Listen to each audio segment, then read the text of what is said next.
On a vu donc toute la musculature de la face, donc avec sa partie superficielle qui sont représentées par les muscles poussiers et sa partie profonde par les muscles masticateurs.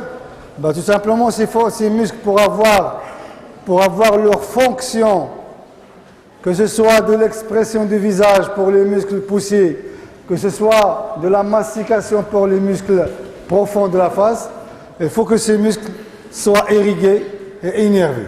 Et donc, on va parler donc de la vascularisation et innervation cervico-faciale. Et lorsqu'on parle de la vascularisation, c'est toujours dans l'anatomie, la vascularisation, elle est triple. Elle est à la fois artérielle, veineuse et lymphatique. Donc, ce sont les trois sortes de vascularisation de tous les organes qui existent au niveau de l'organisme.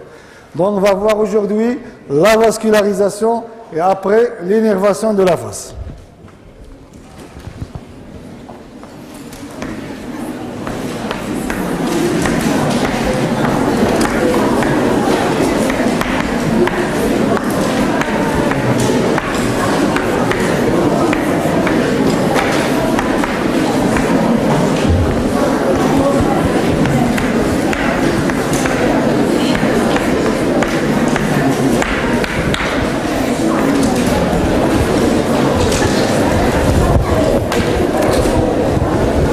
Notez, donc la vascularisation de la face est très riche. La vascularisation de la face est très riche. Elle est à la fois artérielle, veineuse et lymphatique. Et on va commencer par la vascularisation artérielle.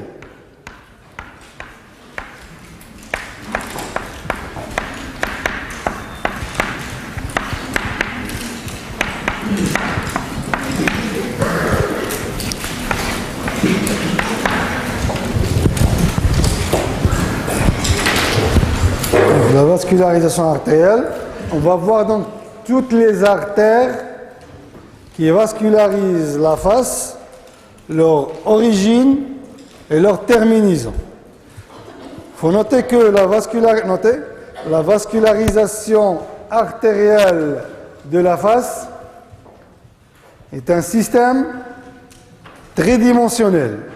Donc, la disposition des artères dans la face est tridimensionnelle. Ça recouvre toutes les régions de la face, que ce soit la partie superficielle ou bien profonde. Donc c'est un système tridimensionnel qui est constitué par deux types de réseaux.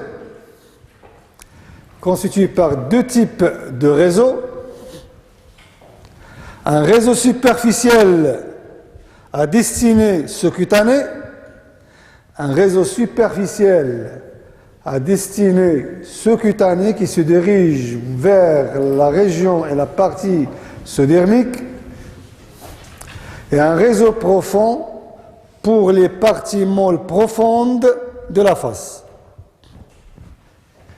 Et un réseau profond pour les parties molles profondes de la face.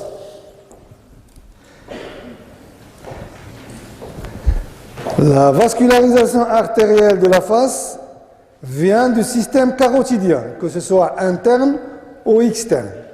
Donc la vascularisation artérielle de la face est tributaire des deux systèmes carotidiens, interne et externe. Ou bien elle vient des deux systèmes carotidiens, la carotide interne et la carotide externe, qui sont des branches terminales de la carotide primitive.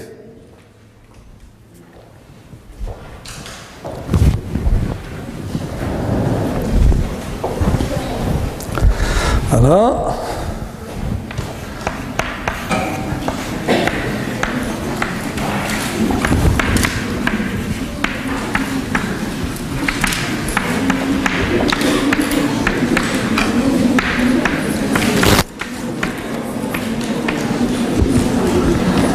On va commencer par le système carotidien externe avec ces branches qui interviennent dans la vascularisation de la face.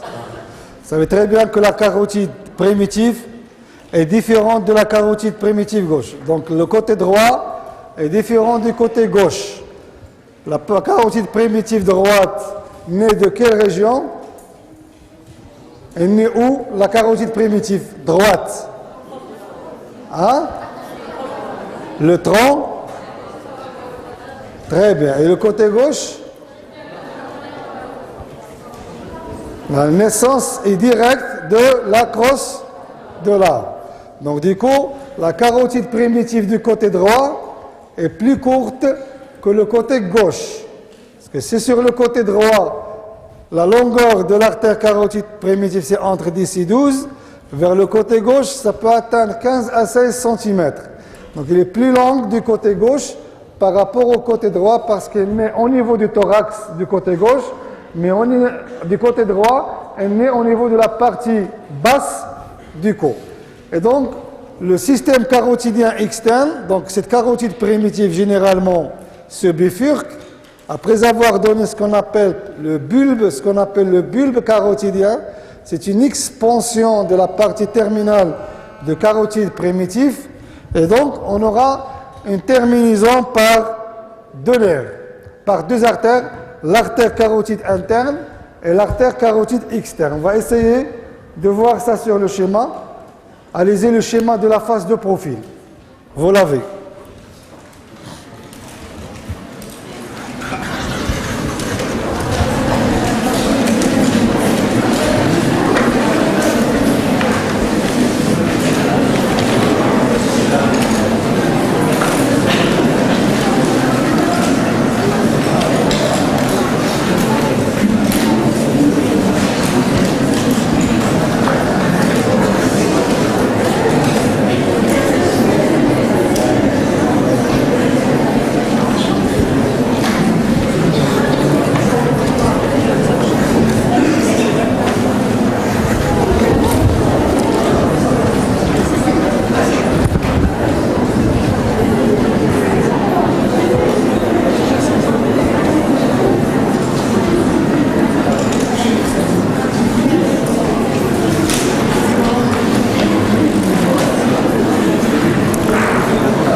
On va reproduire le côté droit ici, sur le schéma.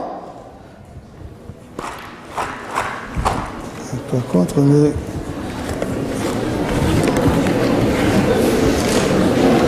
Donc la carotide primitive,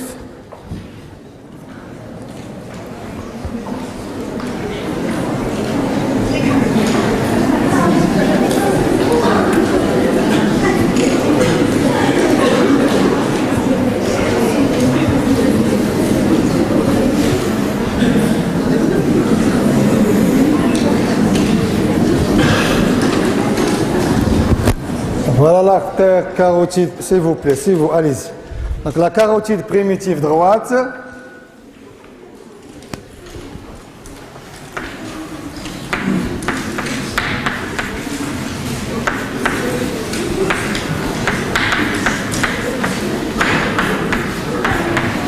Et ça, c'est l'artère sous-clavière.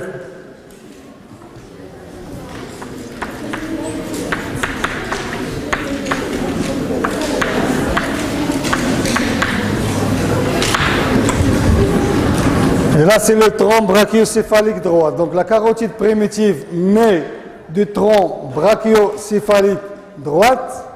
Elle remonte verticalement au niveau de la région cervicale, au niveau de la région latérale du cou, au niveau d'une région qu'on appelle la région carotidienne. Donc elle monte verticalement sans donner aucune branche collatérale. C'est une notion très importante. La carotide primitive ne donne pas de branche collatérale. C'est pour ça qu'on parle de la carotide primitive. Ça ne donne aucune branche collatérale. Et à un niveau donné, après un trajet de 10 cm, et se gonfle, l'artère carotide primitive se gonfle, elle forme une petite expansion qu'on appelle le bulbe carotidien.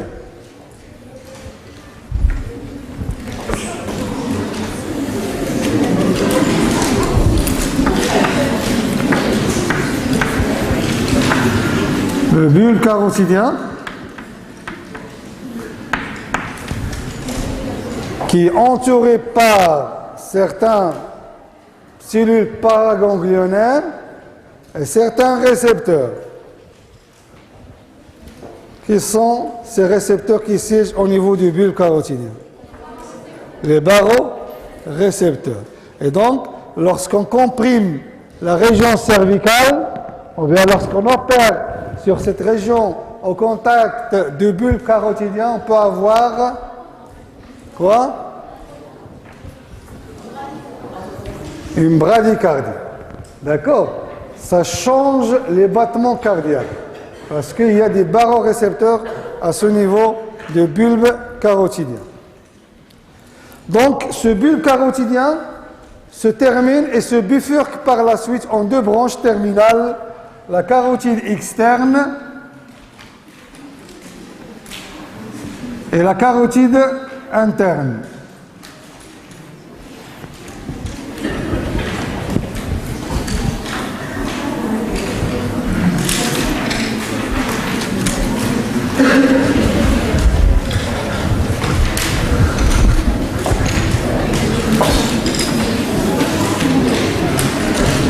Carotide externe et la carotide interne. S'il vous plaît, essayez de ne pas parler, ça dérange. Allez-y, s'il vous plaît. Pas de discussion bilatérale. Donc, ce bulbe carotidien se bifurque. En avant, vous avez la carotide externe. Et en arrière et en dedans, vous avez la carotide interne. C'est un peu inversé. Donc la carotide externe, c'est en avant et en dedans. La carotide interne, c'est en arrière et en dehors. C'est un peu inversé selon la disposition anatomique. Donc ce qui nous intéresse ici, c'est la carotide externe qui intervient dans ce cas-là dans la vascularisation de la face. On sait très bien que la carotide externe donne plusieurs branches collatérales qui sont d'une part destinées à la vascularisation des organes du cou au niveau de la région cervicale et aussi au niveau de la région faciale. Et donc, les branches collatérales de la carotide externe n'appartiennent pas directement à la vascularisation de la face. Il y a des artères qui vont vers le cou, il y a des artères qui vont vers la face. On va les voir lorsqu'on va parler des branches collatérales de la carotide externe. On va noter, la carotide externe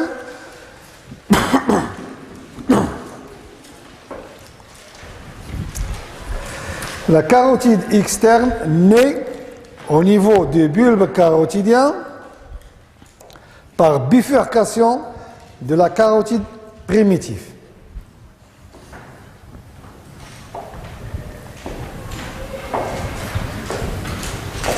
Vous avez vu ça, l'anatomie de la première année? Hein? Non? Et on vous a parlé des branches collatérales de la carotide externe? Non. D'accord. Donc la carotide externe donne des branches collatérales et des branches terminales. La carotide externe donne des branches collatérales et des branches terminales qui interviennent dans la vascularisation de la face et du cou.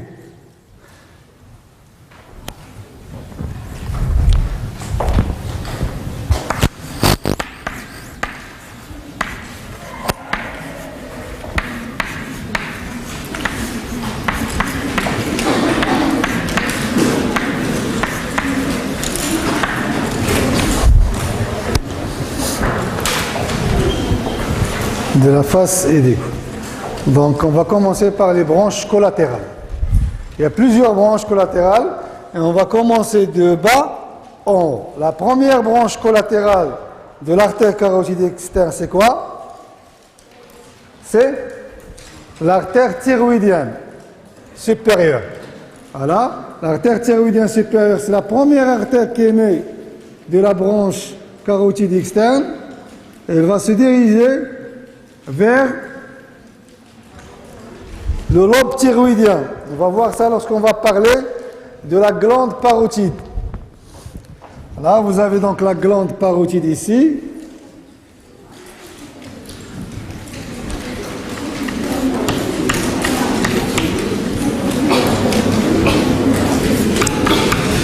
Et c'est l'artère thyroïdienne qui vient coiffer le pôle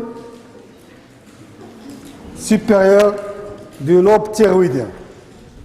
Donc, artère thyroïdienne supérieure, la première branche collatérale de la face du cou.